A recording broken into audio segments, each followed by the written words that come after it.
और एक तासीर इसके अंदर यह है कि असरार तरीक़त पता करना चाहता है। ये तज़किया और तरीक़त का जो रास्ता है, ये तसव्वुफ़ सलूक का जो रास्ता है, एक तो शरीयत का रास्ता, एक तरीक़त का रास्ता, अखलाक बातिनिया, तो चाहता असरार तरीक़त मुझ पर मुनकशिफ हो, उसके लिए बड़ी ज़बरदस्त तासीर है।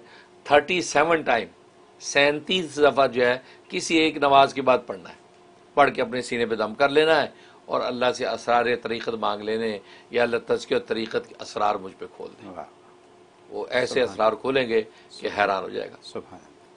तो ये जो है जिक्र इस तरीके से मिला और नूर अलैहिस्सलाम ने इसको पल्ले बांधा, फिर इसकी जिक्र करना शुरू कर दिया, जिसके ज़रिए से आपको जो मरातब आलिया थे वो अल्लाह तबारक व तआला ने बढ़ाने शुरू कर दिए। ये वो मुबारक ज़िक्र है और बहुत ज़बरदस्त इसकी तासीर है।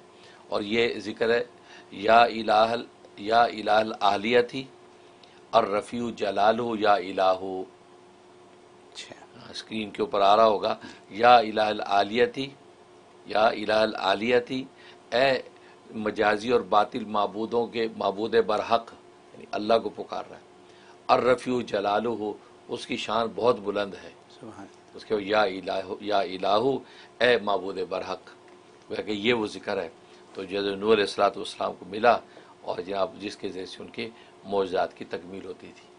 और ज़ाहिर है कि इसके अंदर कितनी ताकत है कि इसी ज़िक्र के ज़रिए से हज़रत नूह अलैहिस्सलाम जब दुआ की अल्लाह ताला से, तो क्या हुआ, रब्बि ला तज़र अल अर्ज़ि मिनल काफ़िरीन दय्यारा, रूए ज़मीन पर एक काफिर का घर ना बचे। आपने देखा कि ऐसा हौलनाक तूफ़ान आया कि कायनात में ऐसा तूफ़ान नहीं आया। ये बहुत ताकतवर नाम है।